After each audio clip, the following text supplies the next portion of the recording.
क्या आपने कभी सोचा है कि शनिवार तो शनिदेव का दिन है, फिर इस दिन हनुमान जी की पूजा क्यों की जाती है? इसके पीछे एक ऐसा भयानक रहस्य छिपा है जो लंका के एक अंधेरे तहखाने से जुड़ा है। बात उस समय की है जब रावण अपने बेटे मेघनाद को अमर बनाना चाहता था। रावण इतना शक्तिशाली था कि उसने सभी 9 ग्रहों को जबरदस्ती अपने बेटे की कुंडली के लाभ घर में खड़ा कर दिया। वह चाहता था कि उसका बेटा अजय हो जाए। शनिदेव न्याय के देवता हैं। उन्हें यह अन्याय मंजूर नहीं था। उन्होंने रावण की आंखों में धूल झोंकते हुए चुपके से अपना एक पैर 11वें घर से हटाकर 12वें घर में रख दिया। बस इसी एक छोटी सी हरकत ने मेघनाद की अमरता को खंडित कर दिया। लेकिन रावण, जो महाज्ञानी और ज्योतिषी भी था, उसे तुरंत पता चल गया कि शनि ने उसे धोखा दिया है। रावण का गुस्सा 7वें आसमान पर था। उसने अपनी गदा उठाई और शनिदेव की तरफ बढ़ा। क्या रावण शनिदेव को खत्म कर देगा या शनिदेव को मिलेगी उससे भी भयानक सजा? रावण ने शनिदेव को जान से नहीं मारा,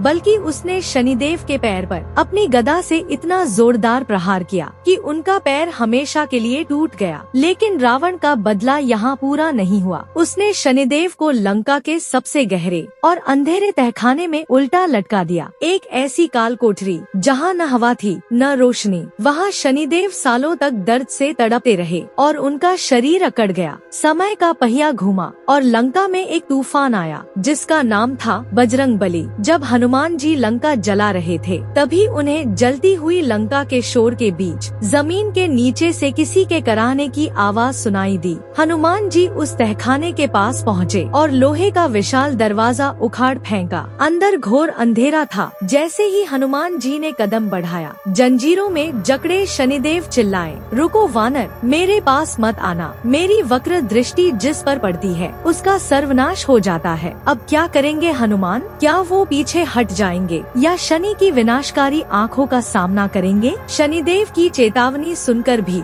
हनुमान जी के कदम नहीं रुके। उन्होंने मुस्कुराते हुए कहा, जिस पर मेरे प्रभु श्री राम की दृष्टि हो, उस पर ग्रहों की वक्र दृष्टि असर नहीं करती। हनुमान जी ने एक झटके में शनिदेव की जंजीरें तोड़ दी। शनिदेव आजाद तो हो गए, लेकिन रावण की मार और सालों की कैद ने उनके शरीर को तोड़ दिया था। वो दर्द से बुरी तरह कांप रहे थे। हनुमान जी से उनका दर्द देखा नहीं गया। उन्होंने तुरंत वहाँ रखा सरसों का तेल उठाया और शनिदेव के घावों पर मलना शुरू किया। हनुमान जी के हाथों का स्पर्श और तेल की मालिश से शनिदेव का सारा दर्द गायब होने लगा। उन्हें परम शांति मिली। वो दिन शनिवार का दिन था। दर्द खत्म होने के बाद शनिदेव ने हनुमान जी को गले लगा लिया और उनकी आंखों में आंसू आ गए। उन्होंने हनुमान जी से कहा, हे पवन पुत्र, आज आपने मुझे नया जीवन दिया है, इसलिए मैं आज तीनों लोगों को एक वचन देता हूँ। आखिर क्या था वो वचन जिसने हमेशा के लिए शनिवार और मंगलवार का नियम बदल दिया? शनिदेव ने गंभीर आवाज में कहा,